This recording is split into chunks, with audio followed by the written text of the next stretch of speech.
Nahmaduhu wa nasta'inuhu wa nastaghfiruh wa na'udzu billahi min shururi anfusina wa min sayyiati a'malina may yahdihillahu fala mudilla lahu wa may yudlil fala hadiya lahu asyhadu an la ilaha illallah wahdahu la syarika lahu wa asyhadu anna muhammadan abduhu wa rasuluhu la nabiyya ba'dahu. Allahumma shalli wa sallim wa barik ala sayyidina Muhammadin wa ala alihi wa ashabihi ajma'in, amma ba'd. Qala Allah Ta'ala fi kitabil aziz, a'udzu billahi minasyaitonir rajim. Faman kana yarju liqa'a rabbih falyamal 'amalan shalihan wa la yusyrik bi rabbih ahada. Shallallahu alaihi. Jamaah salat zuhur yang dimuliakan Allah, shaimin dan shaimat yang saya cintai, wabil khusus yang saya hormati Pak Ses, para pejabat di lingkungan Ditjen Migas, dan jamaah sekalian yang dimuliakan Allah. Ada saudara sabar ya.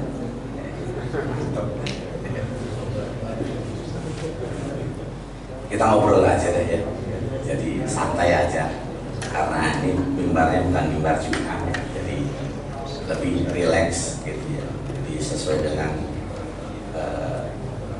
temanya, dan ini masih ya kita bicara terkait Ramadan. Mungkin intronya tetap saya ingin membawa intro Ramadan dari ayat yang saya baca dalam mukadimah tadi.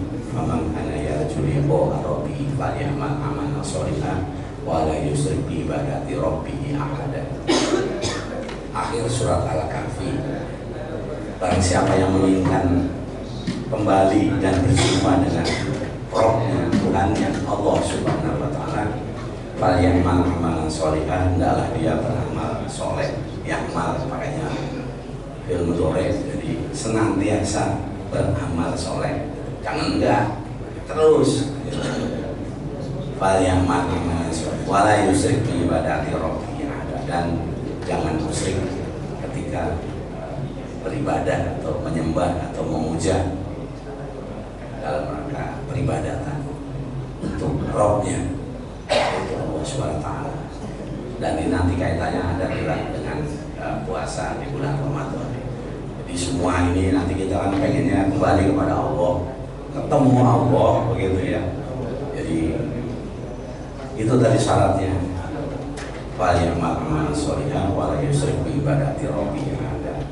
Jadi kalau kita yang kampung halamannya Tasikmalaya begitu ya, itu Pak Budi sih Tasikmalaya nih ya, ke Kampung Rambutan naiknya Budiman, gimana ya Budiman. Jangan naik pahala kencana sampai Kudus nanti gitu ya. Jadi benar dulu, jadi tujuannya benar tuh ya, imannya benar tuh tujuan yang benar gitu, benar dulu.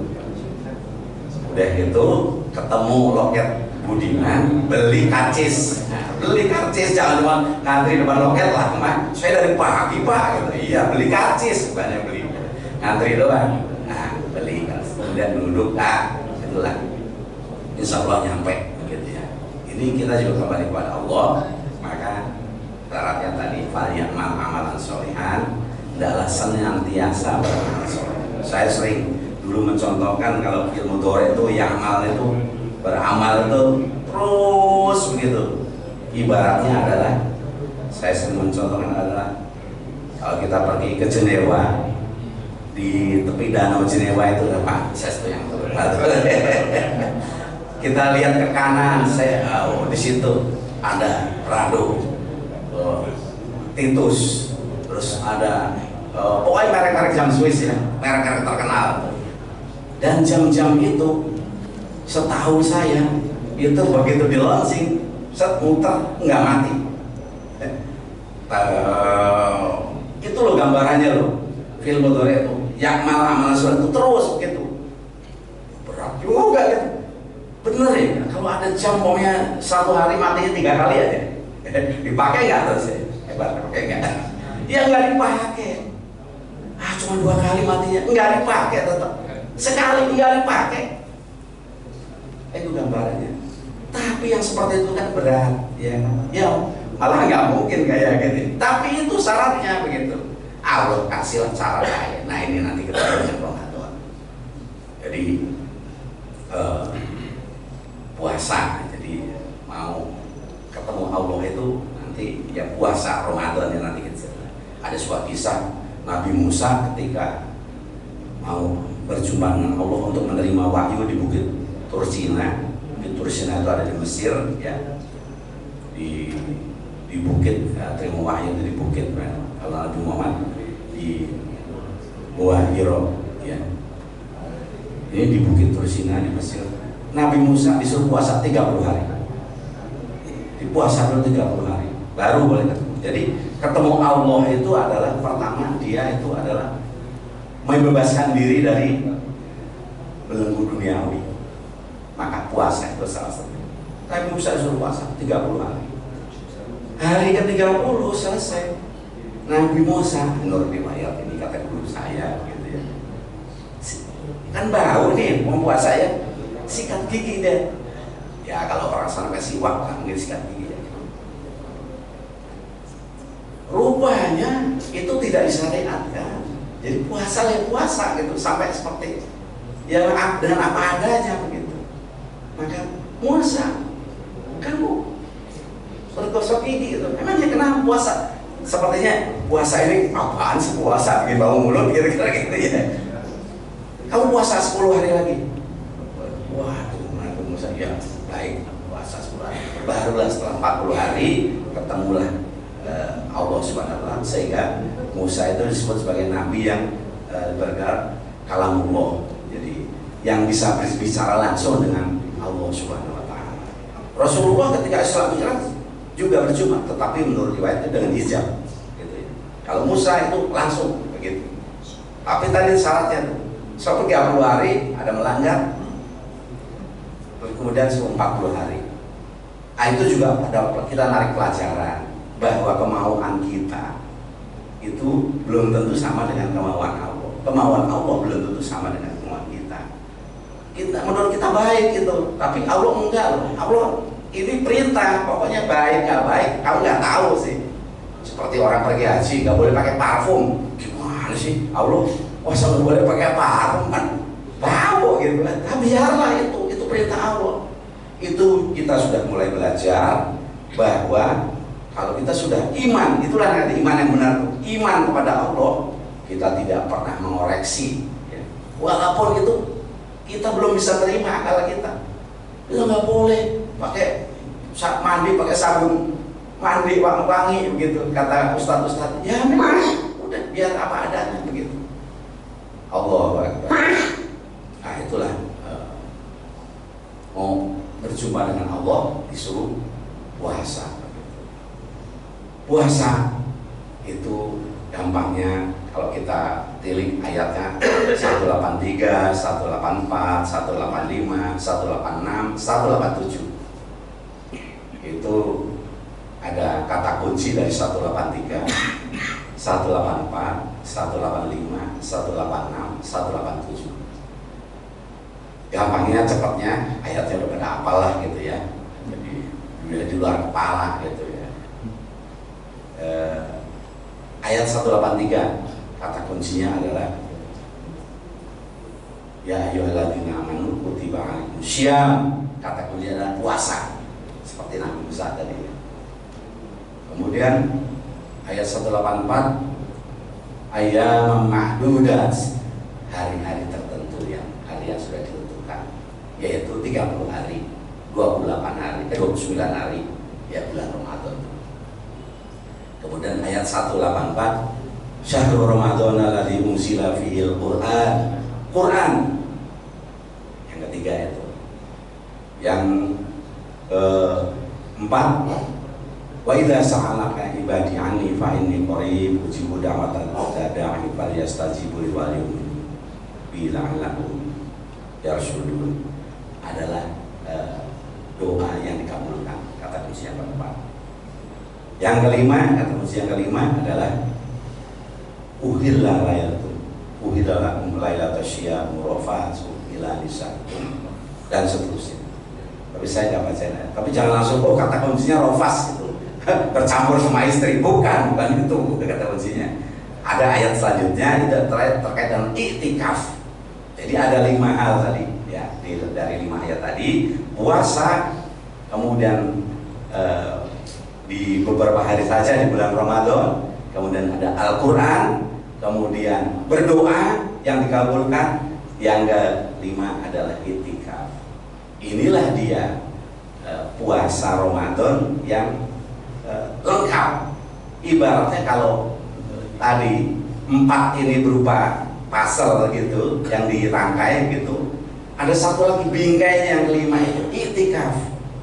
Barangkali di antara jamaah yang belum pernah iktikaf, itu belum selesai itu Ramadan, harus iktikaf gitu, supaya tadi kalau kita bisa 30 masih belum selesai, 40, nah ini harus iktikaf supaya nanti sama clear dia tuh sudah bisa menghadap Allah Subhanahu wa Ta'ala. Pertama adalah puasanya, jelas kita sudah puasanya. Kemudian bulan Ramadan itu bukan saja hikmah puasanya, tetapi adalah ada rangkaian ibadah-ibadah yang lain yang luar biasa, yang diberi nilai, diberi pahala juga yang luar biasa. Ada qiyamul lail, ada sedekah, ada dan lain-lain. Yang ketiga adalah Al-Quran. Nah, ini tema kita.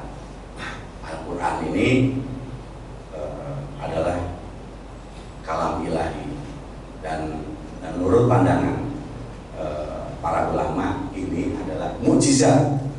Jadi kalau nabi-nabi lain punya mukjizat udah selesai gitu ya, ya mungkin ada 1-2 yang ada peninggalannya ya, tapi Al-Quran adalah mukjizat yang masih ada konkret sampai sekarang gitu. Nabi-nabi lain mungkin peninggalannya apa? Nabi Musa laut merah tapi sudah tidak terbelah gitu ya. Kemudian ada saya pernah lihat, mungkin Pak saya sebenarnya juga, Wadi Musa di Yordan itu ada air gunung dipukul oleh Nabi Musa, gitu keluar air. Saya coba tengok di atasnya ada hutan nggak sih? Nggak ada, gunungnya batu semua, belasannya juga nggak ada hutan, tapi keluar air. Airnya itu bening luar biasa, bening, diminum bisa begitu. Air dikasih rumah-rumahan kecil begitu, tembok sih, airnya mengalir keluar dari batu gunung itu keluar gitu. Masih sampai sekarang masih ada, dan langsung terus mengalir ke sungai Yordan. Itu nggak ditunggu, nggak. Saya bilang kalau di Jakarta ada juru kuncinya nih, ada juru kuncinya di Depok ya, ada juru kuncinya nih, langsung botol aqua ya, nah, berapa nih, laris ini. Di sana nggak ada yang nunggu, orang cuma lewat datang mau minum, ya, jarang lewat juga, jarang mampir, kosong gitu ya. Padahal itu air mukjizat itu, tapi memang nggak ada syariatnya, ya udah tidak ada request apa-apa di sana. Kembali kita kepada Al-Quran. Jadi Al-Quran adalah wahyu Allah, kalamullah, dan dia adalah mukjizat, sehingga siapa yang berinteraksi kepadanya maka dia akan mendapat kemuliaan dari Allah Subhanahu wa Ta'ala. Kan kita sering dengar ceramah ya, itu kertas putih polos gitu, begitu ditulis lafaz Al-Quran dia beda, dia sudah beda, dia tidak boleh jatuh di tanah begitu. Saya pernah tegur itu petugas di Gunung Agung, waktu dia lagi beres-beresin apa gitu, Quran di bawah gitu. Ini Quran, ya Pak, kami sedang pernah tahan, tapi tidak boleh begini, ini nanti menyinggung umat Islam. Oh iya maaf Pak, kasih tahu manajernya, ini nggak boleh begini. Nah, kita juga terpanggil gitu, kalau kita lihat ada yang tidak menghormati Quran gitu, kita juga harus tampil, kasih tahu, nggak boleh begitu. Mungkin orang tidak tahu, atau mungkin agama lain gitu, kasih tahu, tidak boleh begitu, harus Quran dihormati. Nah, kertas sudah jadi kitab Quran gitu, kulit kambing jadikan cover kok, dicium deh. Ada kulit kambing ya, kalau Ustaz Jenderal. Kalau dia bergaul sama kayu, jadi beduk, dia tampal tiap pagi, sore, gitu. Gara-gara bergaulnya dengan kayu, gitu, kulit kambing. Nah, kalau bergaul dengan Quran dicium, gitu. Itu kertas bergaul dengan Quran dicium gitu. Coba kertas itu tebal gitu, tapi bergaulnya dengan balak, mampus loh, dibanting ya, seperti itu. Jadi jamaah sekalian, mari di bulan Ramadan ini kita berinteraksi dengan Al-Quran, ya.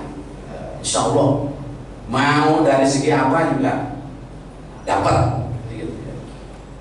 Al-Quran itu dibaca sore pantas, dibaca pagi pantas, dibaca siang pantas, dibaca malam pantas. Bayangin, pagi-pagi orang baca Quran, ya pantas. Coba pases pagi-pagi baca puisi, katanya, ayo ngapain Pak? Gitu.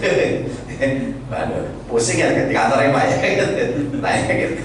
Pagi-pagi baca puisi, malam-malam mau tidur baca puisi gitu. Ya, Pak kenapa sih Pak? Gitu. Nah, tapi baca Quran pantas, gitu. Di mana pantas? Di masjid pantas, di toko lah menjaga toko pantas, di rumah sambil pantas, di kuburannya pantas, begitu ya. Quran luar biasa. Dan guru-guru kita mengajarkan, ya pertama tentu saja baca. Baca itu adalah bagian daripada ibadah kita pada Allah Subhanahu wa taala, dan itulah termasuk yang tadi saya baca di ayat pembukaan, yaitulah amal soleh diantaranya adalah baca Quran yang bisa dikerjakan di siang, malam, sore, pagi dan sebagainya, begitu. Pantas itulah amal soleh. Jadi itu baca begitu. Nah kalau sudah baca mau ditingkatkan, boleh dengan tadabbur, boleh kemudian dengan hafal, boleh, dan tentu saja terakhir adalah mengamalkannya. Membacanya, mengamalkan dalam arti membuat sebagai wirid atau dzikir. Nah, guru saya mengajarkan kalau pagi dan sore baca ayat terakhir, 2 ayat terakhir dari Al-Baqarah, begitu ya. Itu bagian daripada pengamalan terhadap Quran, mendawamkan Quran. Ya kalau bisa banyak, tapi paling tidak itu dibaca, gitu. Dan insya Allah akan menyayangi kita, melindungi kita. Ada sebuah cerita kawan saya begitu, dulu masih zaman naik Metro Mini itu, di daerah sana Jakarta Timur, pusat atau timur lah gitu ya. Hujan pada waktu itu. Terus kemudian rupanya ada zaman dulu penodong ya, zaman penodong itu banyak. Ada penodong naik, kemudian nodong itu suasana hujan. Wah, sopirnya ya udah ngebut terus, nggak berani juga reaksi supirnya. Satu-satu diambil, ada gelangnya, ada jamnya, ada cincinnya. Terus ketika di istrinya kawan saya ini lewat dia, selesai semua, diberitakan berhenti oleh penodongnya, itu berhenti gitu. Pada momen Pak sopir di mana? Saya gimana Bu? Saya tuh cari makan tiap hari di sini gitu. Saya juga nggak berani gitu. Lapor polisi ya, mungkin ke kantor polisi. Tapi orang bertanya, Ibu emang kenalan Ibu apa saudara? Oh enggak, saya nggak tahu, nggak kenal.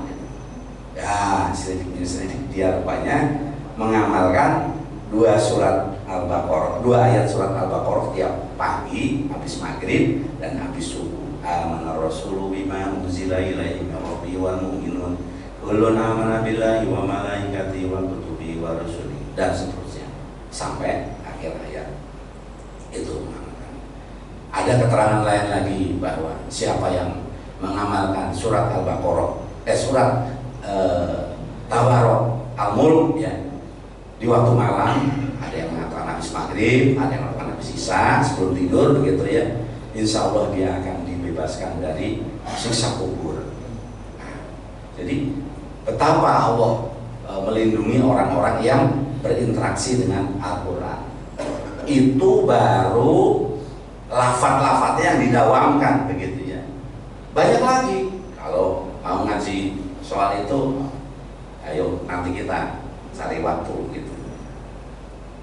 Ada lagi wa nunazzilu minal qur'ani ma huwa shifaa'un wa rahmatul lil mu'minin wa la yazidu dzalimina illa khasara. Dan diturunkan Al-Quran itu adalah obat dan rahmat untuk orang-orang yang beriman. Jadi tanya Pak Budi itu ayat-ayat obat tahu tuh. Oh gitu. Saya pernah ketika pertama kali tinggal di Sawangan, saya diajari sama orang tua saya, ajarin ini loh, kalau orang sakit gigi bacain ini begitu. Ini Mas saya gitu. Ya karena mungkin saya tahu sering ke masjid gitu. Orang benar juga itu. Allah tuh orang sakit gigi datang ke rumah gitu. Datang ke rumah itu. Pak Haji saya sakit gigi itu udah musuh kita tolong doanya. Oh iya sini gitu. Ambil air, saya doa. Deh, pulang minum gitu. Alhamdulillah, besok Pak Haji saya sembuh gitu. Ah, ya, alhamdulillah itu Allah yang menyembuhkan. Jadi hakikatnya, nah itu iman juga ya. Hakikatnya yang menyembuhkan itu adalah Allah. Kalaupun kita ke dokter, jangan sampai salah iman. Ke dokter itu adalah ikhtiar, tapi yang menyembuhkan Allah begitu. Karena Nabi Musa juga pernah ditegur gara-gara itu. Suatu saat dia sakit, apa gitu ya sakit. Terus dikasih tahu oleh Allah, coba kamu ambil petik bunga apa daun itu, kemudian kamu ya konsumsi lah gitu. Sembuh dia. Gitu. Suatu saat dia sakit lagi, sakit dia kasih makan nggak sembuh. Dia tanya ya Allah kan beliau ini kan bisa komunikasi dengan ya Allah. Ini kok saya nggak sembuh gitu. Kenapa ya? Memang kamu pikir yang menyembuhkan tuh daun begitu? Astagfirullahaladzim. Iya yang menyembuhkan itu Allah. Jadi ketika Allah merintahkan itu ya itu dia menyembuhkan. Ketika tidak ya tidak. Makanya tidak sedikit sudah berobat ke dokter spesialis ahli dan sebagainya. Ada juga yang tidak berhasil begitu. Artinya apa? Bukan obatlah yang menyembuhkan, tetapi yang menyembuhkan itu adalah Allah Subhanahu wa Ta'ala. Dan ketika kita berobat, maka jangan lupa juga kita berikhtiar dengan doa-doa, lafaz-lafaz Al-Quran. Itu adalah mengamalkan dari sisi mendawamkan bacaan-bacaan kita. Ketika kita cinta kepada Al-Quran. Kalau dari segi materinya, nah, ini lebih menantang lagi. Kita harus mengimaninya. Di dalam surat Al-Isra, "Qul ja'al haqq wa zahaqal batil, innal batila kana zahuqa." Katakanlah apabila yang hak telah datang, maka yang batil akan hilang dan pasti yang batil itu akan binasa begitu. Nah, ini cobalah kita praktekkan atau kita imani begitu. Kalau kita menemui sebuah kebatilan dimanapun dalam bentuk apapun, kita seperti datangkan yang hak, datangkan yang benar. Pernah suatu hari itu teman-teman pengajian tanya, Pak, itu apa di situ ada rumah buat judi melulu gitu. Terus gimana? Ya kita inilah apa warga pesah gitu. Ya maunya hilangkan. Ya baca Quran. Maksudnya gimana? Maksudnya bukan baca, tapi dengar ini Quran ini. Waqul ja'al haq wa zahaqal batil, innal batila kana zahuqa. Datangkan yang hak, maka di situ yang batil pasti akan hilang begitu. Caranya gimana? Kamu kerjakanlah di situ sesuatu yang hak, agama yang hak itu. Pengajian, ya udah bikin pengajian. Oh benar, bikin pengajian sampingnya itu, bikin pengajian. Lama-lama gerak, lama-lama pindah. Ah itu bukti bahwa kalau kita mendatangkan yang hak, pasti yang batil itu akan tersingkir dalam segi apapun juga. Jadi para jemaah sekalian, kalau kita melihat suatu kebatilan itu memang ada hadisnya. Man ra'a minkum munkaron falyughayyiru bi yadihi fa illam yastati bi lisanihi wa illam yastati bi qalbihi wa ta'aful iman. Kalau kamu melihat kemungkaran, rubahlah dengan tanganmu. Kalau nggak mampu, dengan lisanmu. Kalau tidak mampu, dengan hatimu. Tapi itulah selama-lamanya iman. Implementasi seperti apa? Ya tadi, aku ja'al haq wa zahaqal batil, innal batila kana zahuqa. Datangkan yang hak, datangkan yang benar. Ya, di situ ada ya kiai di Tanjung Priok tuh, berkawan ngobrol, wah Pak Ustadz di sini ini gudangnya narkoba gitu. Wah kalau itu apa selalu ada narkoba. Dulu luar biasa, tapi alhamdulillah sekarang, nah, kiai itu bikin TPA, bikin pesantren yatim, bikin suaranya keluar, lama-lama ya walaupun nggak langsung hilang tapi mereda. Jadi mendatangkan yang hak. Inilah tugas kita semua untuk mendatangkan yang hak dimanapun, di kantor ya kita adakan, datangkan yang hak dengan cara yang ma'ruf tentu saja. Udah menjadi rahasia umum, nggak jadi rahasia umum zaman dulu di kantor-kantor itu kalau supir-supir ngumpul tuh main gaple Pak Ses. Ya kan gitu, main gaple, nggak tahu kan sekarang kayak enggak sih sesnya gitu. Tegas gitu ya. Dulu itu begitu, tapi kita caranya ya nggak bisa kita main gitu. Nggak, karena dia juga hiburannya begitu. Ya paling mungkin carikan solusi diantaranya, hadirkan ya, mungkin didatengin terus ya ajak ngobrol, wah mau main gape saya sungkan ada imam masjid di sini, nggak sungkan kan ya gitu. Nggak usah ngaji dulu lah, keluarin dulu tanya ini makan bakso gitu lah, udah gitu. Lama-lama ya kita ikut ngaji. Nah, kira-kira ini adalah tantangan dakwah untuk kita. Jadi di antara sekian banyak uraian tadi, di antaranya adalah kita punya misi amar ma'ruf nahi mungkar, yaitu waqul ja'al haq wa zahaqal batil innal batila kana zahuqa. Datanglah yang hak supaya yang batil itu minggir. Kembali kepada tema kita, marilah kita gunakan kesempatan yang baik ini di Ramadan ini untuk kita terus berinteraksi dengan Al-Quran, karena itu salah satu di antara Allah ingin upgrade kita di bulan Ramadan ini. Allah ingin upgrade kita supaya kita bisa tadi fil mudhari tadi seperti jam tadi putar terus. Jadi walaupun berhenti-berhenti gitu, tapi dengan kita mengamalkan amalan di bulan Ramadan, tertutup semua yang berhenti-berhenti itu menjadi seperti penuh. Apalagi ketemu malam Lailatul Qadar, khairun min alfi syahr. Lebih baik daripada 1000 bulan, 83 tahun 4 bulan. Kalau usianya 82 tahun, ada bonus 1 tahun 4 bulan gitu ya. Nah, inilah bulan Ramadan, kesempatan yang baik untuk tadi menutup yang tidak full. Tadi putaran jauh berdetiknya itu tidak full terus, dengan amal Ramadan insya Allah penuh begitu, dan layaklah dia bertemu dengan Allah Subhanahu wa Ta'ala sebagai Robnya, sebagaimana yang telah dilakukan oleh umat-umat atau diberlakukan terhadap umat-umat terdahulu, seperti soal tadi Nabi Musa, dan di surat Kahfi tadi terakhir dijelaskan mau ketemu Allah, fal ya'mal sholihan fala yusyrik bi rabbihi ahada. Yang demikian barangkali mari kita Ramadan ini kita gunakan untuk kita lebih taqarrub ila Allah, mendekatkan diri kepada Allah melalui berinteraksi dengan Quran, dan insya Allah pasti disayang oleh Allah SWT. Di antaranya tadi dari contoh-contoh, banyak contoh-contoh, mungkin waktunya nggak cukup kalau diungkap semua, tapi dari testimoni kawan-kawan gitu, insya Allah ada pertolongan dari Allah Subhanahu Wa Taala. Apalagi kalau kita hayati akhir surat Al-Baqarah itu adalah luar biasa. Itulah keistimewaan Nabi Muhammad dibandingkan nabi-nabi lain. Dia diturunkan dengan 2 keistimewaan. Satu adalah surat Al-Fatihah, kedua adalah akhir surat Al-Baqarah itu yang diberikan kepada Nabi, tidak diberikan kepada nabi-nabi terdahulu. Apa sih itu? Jaminan. Coba baca ini ya.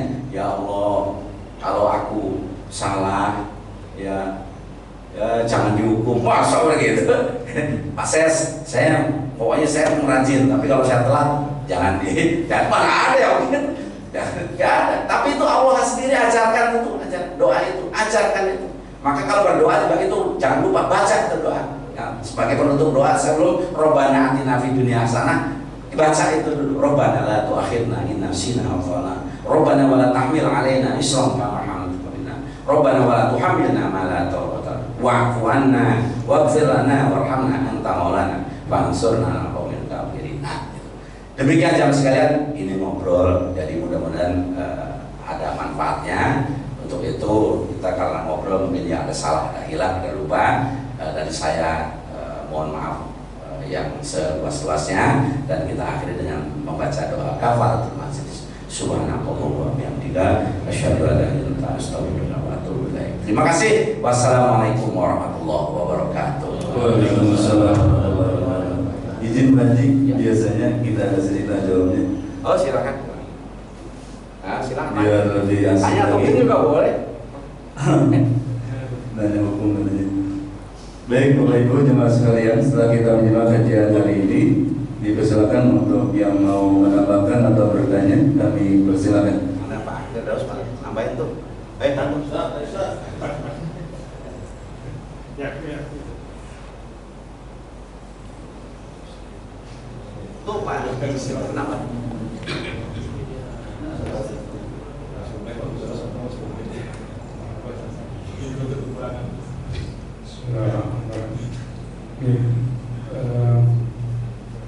Assalamualaikum warahmatullahi wabarakatuh. Waalaikumsalam.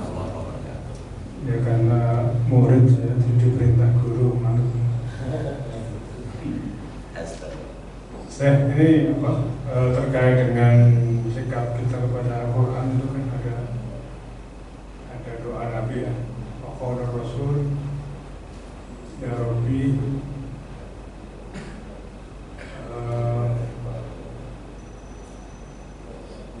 inna qaumit takhadu hadzal Qur'ana mahjura. Beberapa ulama juga telah membahas ini, antara lain Al-Hasan Ibnu Taimiyah, Ibnu Qayyim al-Jauziyah.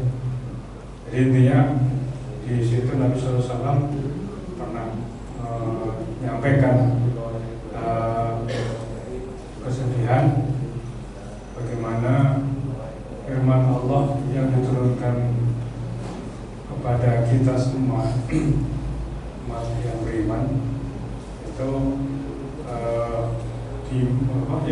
dimanfaat betul sebagai penduduk. Nah, jadi sikap yang dimaksud itu adalah sikap yang Nabi berdoa, ya Allah, umatku ini masih mengacaukan, mengabaikan Quran. Nah, terus para ulama itu membahas ya diantaranya tidak membacanya dengan dengan hakon tilawati, dengan tilawah yang benar. Kemudian kalaupun membacanya belum diadaburi petunjuk-petunjuknya, hikmah-hikmahnya. Kemudian termasuk juga hukum-hukumnya, syariat-syariatnya yang masih dikesampingkan, padahal Allah menjanjikan petunjuk itu pasti menyelamatkan kita dan membahagiakan kita dunia dan akhirat.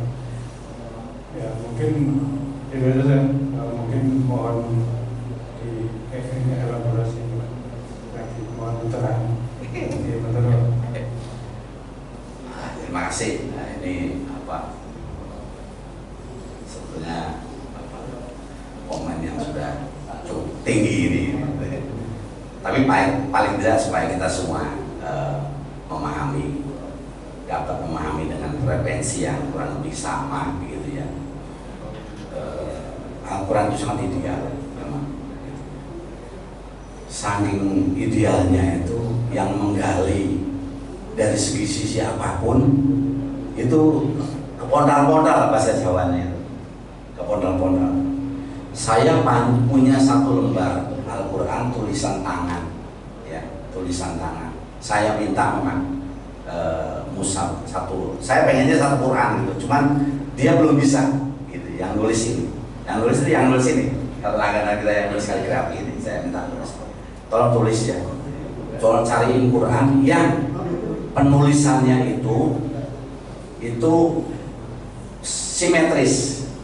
Komen di sini huruf alif, dia 11 baris. Alif baris 11 alif. Yang kedua umpamanya fa, yang ke-10 fa. yang ke-9 lam, yang ke-8 lam, simetris begitu. Terakhir yang tidak ada itu tengahnya gitu ya.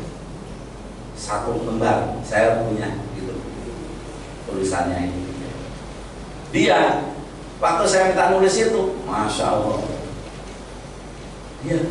dia sholat istikharah, wudhu dulu, sholat istikharah dulu, nyoba gagal, nyoba lagi apa, wudhu, sholat istikharah, sampai kalau tidak sampai 3 kali baru dia coba dan bisa 1 lembar. Yang lainnya padahal bisa semua, cuma dia nggak bisa mungkin. Tapi menurut informasi yang saya terima gitu ya, ada yang bisa nulis seperti itu, dan itu narasi redaksi seperti itu Rasulullah sendiri yang mengajarkannya. Dia jadi sholat kemudian minta petunjuk, ya Rasulullah, saya pengen nulis Quran yang memperlihatkan ke mukjizat ini Quran. Akhirnya Rasulullah sendiri mengajarkan.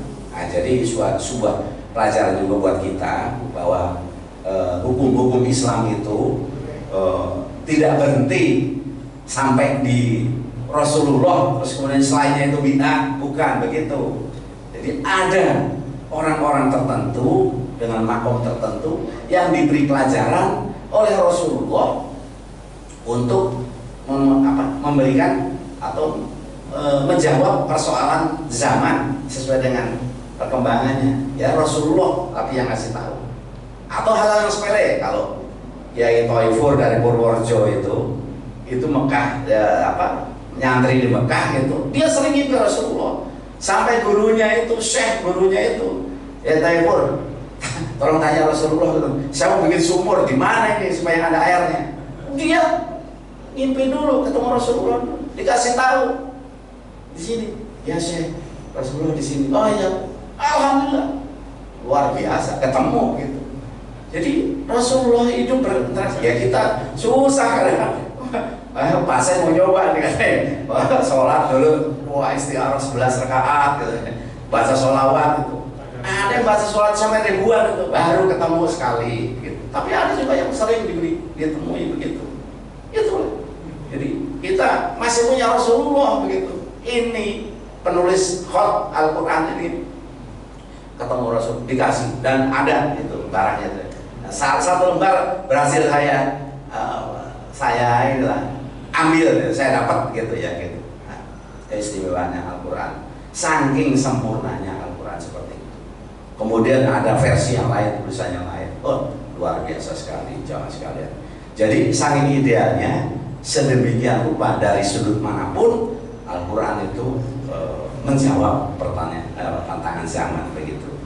Lah terus gimana kita cara mensikapinya? Apa tadi Rasulullah mengajarkan, wah Al-Quran dicuekin begitu ya. Ya kita sebagai manusia, sebagai orang-orang yang beriman, umat Rasulullah, bahwa yang penting adalah menghidup-hidupkan. Jadi man ahya sunnati inda fasadi ummati falahu ajra mi'ati syahidan. Barang siapa yang menghidup-hidupkan sunnahku pada saat fasadnya umatku, maka baginya seperti mi'atu syahidan, 100 kali mati syahid baik. Luar biasa gitu. Ya kita menghidup-hidupkan gitu. Misalnya tadi ya TPA diperbanyak.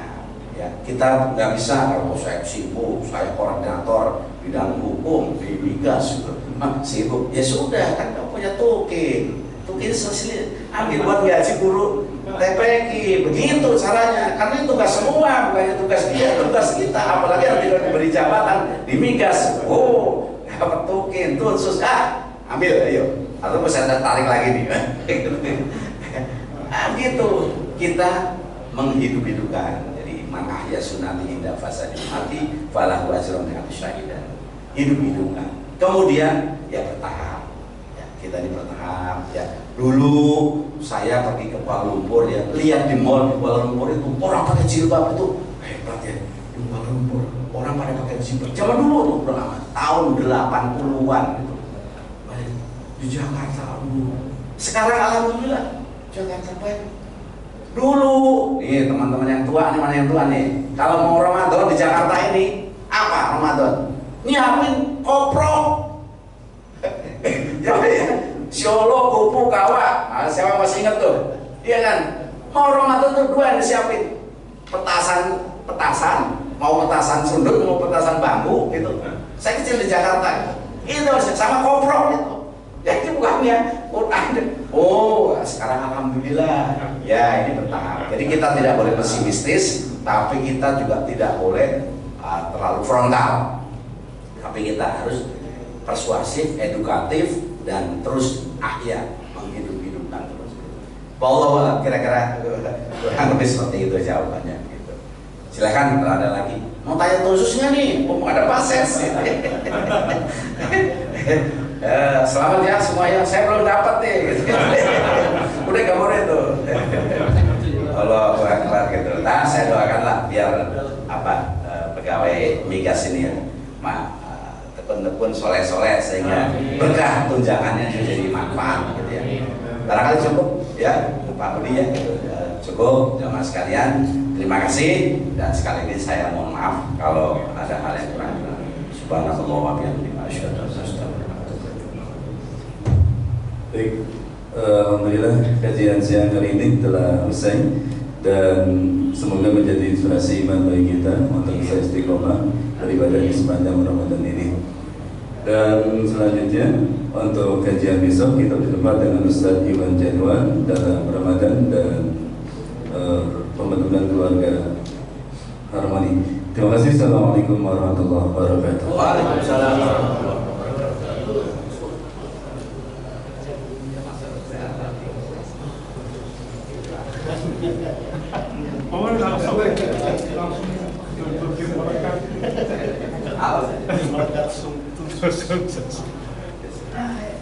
Yuk,